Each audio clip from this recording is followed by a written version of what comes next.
नमस्कार, देश प्रदेश के इस खास शो में आपका बहुत बहुत स्वागत है। मैं हूं आपके साथ जया कौशिक।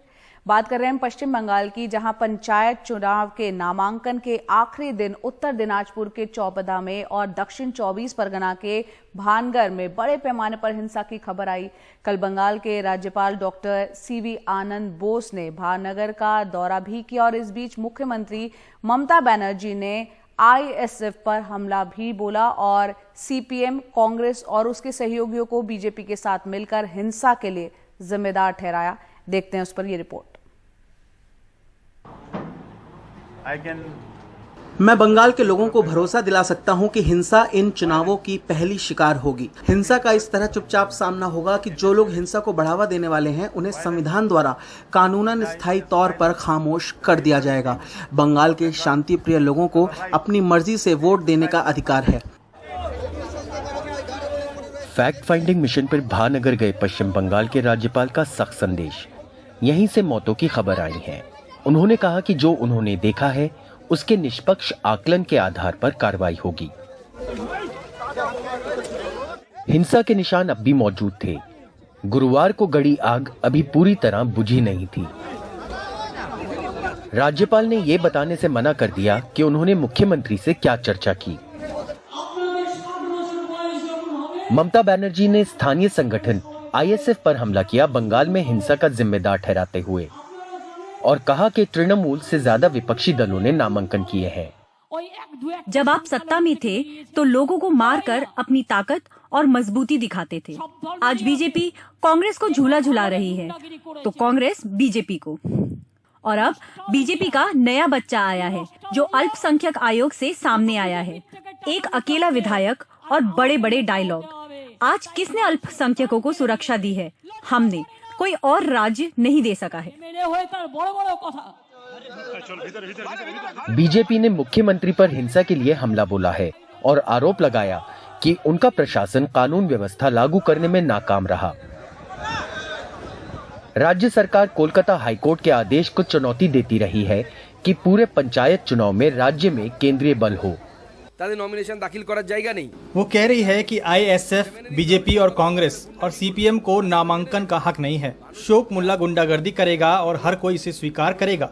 लोग विरोध करेंगे, बचाव करेंगे और जरूरत हुई तो बदला लेंगे। अगर चुनाव आयोग स्वतंत्र और निष्पक्ष चुनाव चाहता है तो केंद्रीय सुरक्षा बल का इस्तेमाल करना होगा। और बस 2 बूथ में मामले सामने आए हैं। इसके लिए उन्होंने कहा कि हर कोई तलवार और ढाल लेकर आओ। वे तलवार और ढाल से हमारा कुछ नहीं कर सकते। संसदीय चुनाव केंद्रीय बलों के साथ होते हैं, राज्य के चुनाव भी होते हैं। वो जिलों में जाते हैं और लोगों को सताते हैं। मैं चाहती हूँ कि माँ और बहनें आगे आएं। मैं अपने भाइयों से कहना चाहती हूँ, माँओं और बहनों को आगे आने दें। माँ बहन साथ आए, आप मेरी ताकत हैं। आरोप प्रत्यारोप तो राजनीतिक दलों के बीच में है, लेकिन आज पश्चिम बंगाल के राज्यपाल यहाँ पे पहुंचे हैं, डॉक्टर सीवी आनंद बोस, स्थिति का पूरी तरीके से जायजा लेने के लिए। क्या हुआ था यहाँ पे आप देख सकते हैं। नामांकन के प्रक्रिया के दौरान कैसे यहाँ पे हिंसा हुए थे। यहाँ पे गाड़ी अभी भी जल रहा है और धुआं अभी भी निकल रहे हैं। पश्चिम बंगाल के भांगर के विजयगंज बाजार से कैमरा पर्सन जीडी शंकर के साथ सौरभ गुप्ता, एनडीटीवी इंडिया।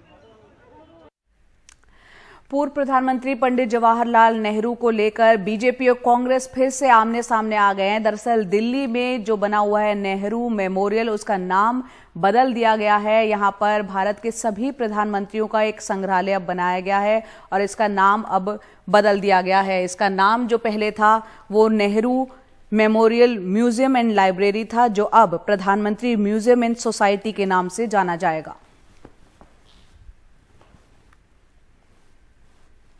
और वहीं कांग्रेस के अध्यक्ष मल्लिकार्जुन खड़गे ने ट्वीट करके कहा है कि जिनका कोई इतिहास नहीं है वो दूसरों के इतिहास को मिटाने चले हैं।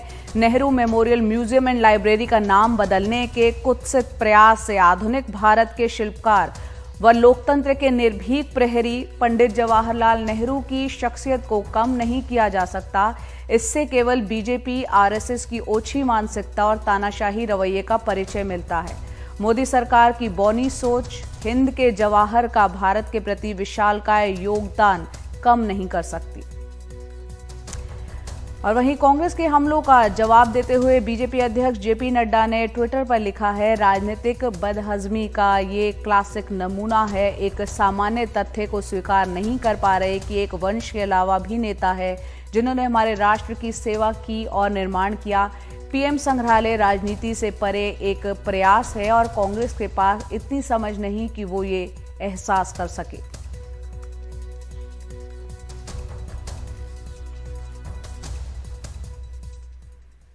मणिपुर की बात कर लेते हैं। इस समय हालात यहां गंभीर बने हुए हैं, लगातार तनावपूर्ण चल रहे हैं और 3 मई के बाद से हिंसा थमने का नाम यहां पर नहीं ले रही है। बेहद चिंताजनक स्थिति है। केंद्र और राज्य सरकार के प्रयासों के बावजूद मणिपुर में शांति कायम नहीं हो पा रही है। लगातार हिंसा के मामले सामने आ रहे हैं। ऐसे में आम लोगों को परेशानियों का इस वक्त सामना करना पड़ रहा है। इंटरनेट यहां पर बंद है, हालात सुधर नहीं रहे हैं। क्या वजह है इसके पीछे, देखते हैं हमारे सहयोगी रतनदीप चौधरी की ये रिपोर्ट।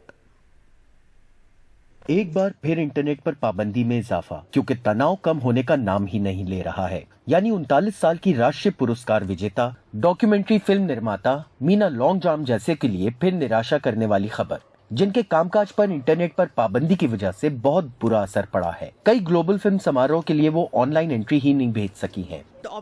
मेरे पास एक विकल्प था कि मैं मीडिया सेंटर जाऊं और चेक करूं कि कितने फिल्म फेस्टिवल हैं और ये भी पता लगाऊं कि मणिपुर में इंटरनेट बैन के चलते मैंने कितनी फिल्में मिस कर दी।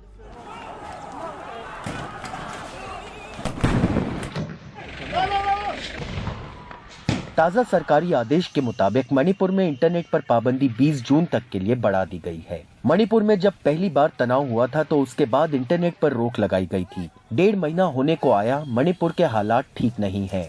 हालात कई बार हाथ से निकलते नजर आए। सरकार का कहना है कि हालात को देखते हुए उनके सामने इंटरनेट पर पाबंदी को बार बार बढ़ाने के अलावा और कोई चारा नहीं है। इंटरनेट पर लगातार पाबंदी की वजह से मणिपुर में समाज के हर वर्ग को परेशानियों का सामना करना पड़ रहा है। सरकार सोशल मीडिया को बंद रखे, लेकिन पढ़ाई लिखाई और कामकाज के लिए तो रियायत दे। सरकार ने कर्फ्यू में छूट के दौरान इंटरनेट की सुविधा आम लोगों को मुहैया करवाई है। दूर दराज के ग्रामीण इलाकों में, खासतौर पर मणिपुर के पहाड़ी इलाकों में इंटरनेट सरकारी कामकाज और लोगों की रोजमर्रा की जिंदगी का अहम हिस्सा है। हिंसा का केंद्र रहे चुरन चांदपुर में बैंक, साइबर कैफे और मोबाइल रिचार्ज की दुकानें तक बंद हैं। हर परीक्षा के लिए हमको ऑनलाइन अर्जी देनी होती है।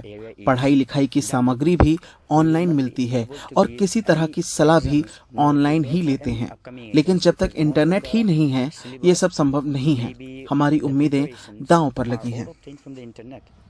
मणिपुर मानव अधिकार आयोग ने भी राज्य सरकार से कहा है कि वो राज्य में इंटरनेट सेवा बहाल कराने के बारे में विचार करे, लेकिन अब तक ऐसा कुछ नहीं हो सका है। इम्फाल से बीएम सुंजू के साथ रत्नदीप चौधरी, गुवाहाटी से एनडीटीवी इंडिया। तो सवाल यहाँ पर यही उठ रहा है, आखिरकार मणिपुर में शांति कब कायम होगी, हिंसा का दौर कब खत्म होगा। पिछले 48 घंटों में 2 नेताओं के घर यहाँ पर जला दिए गए हैं। एक इकलौती मंत्री जो थी मणिपुर सरकार में, उनका घर जलाया गया। इसके अलावा जो ताजा मामला है, उपद्रवियों ने विदेश राज्य मंत्री आर.के. रंजन सिंह का घर फूंक डाला। हालांकि उस वक्त वो घर पर मौजूद नहीं थे, लेकिन साफ तौर पर वो खुद मान रहे हैं कि मणिपुर सरकार इस मामले में नाकाम साबित हुई है हिंसा को रोकने में। ये तस्वीरें मणिपुर में अब आम हो गई हैं। जले हुए घर, पुलिस के नाके और गुस्साई हुई भीड़। गुरुवार की रात भीड़ ने केंद्रीय विदेश राज्य मंत्री राजकुमार रंजन के आवास को निशाना बनाया। रंजन सिंह मैतेई समुदाय से ताल्लुक रखते हैं। वो अब भी लगातार लोगों से शांति बनाए रखने की अपील कर रहे हैं। कई बार निहित स्वार्थ वाले समूह ये धार्मिक कार्ड इस्तेमाल करना चाहते हैं, मगर हम पूरी तरह इसके खिलाफ हैं और ये कोई धार्मिक हिंसा नहीं है। बहुत सारे मंदिर टूटे हैं, इसलिए ये भीड़ की हिंसा है और भीड़ में आप पहचान नहीं सकते कि कौन कौन है। चर्च हो या मंदिर, सब टूटे हैं।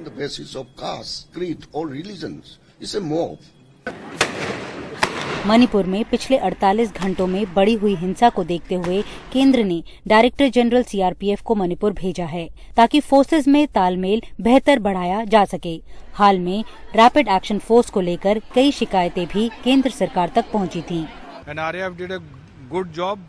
आरएएफ ने भीड़ को तितर बितर कर अच्छा काम किया है, लेकिन वाहनों को नुकसान पहुंचाने वाले वीडियो दिखाना सही नहीं है और हम इसे बहुत गंभीरता से लेंगे। हम सीआरपीएफ और आरएएफ के अधिकारियों को लेकर सख्त हैं और इन लोगों के खिलाफ सख्त कार्रवाई की जाएगी। उधर केंद्रीय गृह मंत्रालय का कहना है कि मणिपुर में बड़े पैमाने पर सुरक्षा इंतजाम बढ़ाए गए हैं। सेना के 80 कॉलम तैनात हैं, फिर सीएपीएफ की बटालियंस भी हैं। कुल मिलाकर 30,000 जवान लगातार वहां गश्त लगा रहे हैं। हिंसा के दौरान कई धार्मिक स्थल और घर भी क्षतिग्रस्त हुए हैं। इनके लिए सरकार ने पैकेज भी अनाउंस किया है। साथ ही शांति कमेटी का गठन भी किया गया है। प्रदर्शनकारियों ने क्योंकि नेशनल हाईवे 2 को बंद कर रखा है, इसलिए दूसरे रास्ते से जरूरी सामान इन राज्यों तक भेजा जा रहा है। टीएमसी ने जहां केंद्रीय गृह मंत्रालय की संसदीय कमेटी को बुलाने की मांग की है, वहीं कांग्रेस भी इस स्थिति को गंभीर बता रही है। मणिपुर दिल्ली से हजारों किलोमीटर दूर है, लेकिन वहां के लोगों का आरोप है कि दिल्ली ने उन्हें अपने दिल से भी दूर कर दिया है। 3 मई के बाद वहां पर लगातार हिंसा हो रही है, जिसमें अब तक 122 लोग जो हैं वो मारे जा चुके हैं और 70,000 से ज्यादा लोग जो हैं वो विस्थापित हुए हैं। हालांकि केंद्र सरकार ये लगातार दावा कर रही है कि वहां की स्थिति को काबू पाने के लिए वो नियंत्रण जो है वो स्टेप्स उठा रही है। नई दिल्ली से नीता शर्मा, एनडीटीवी इंडिया के लिए।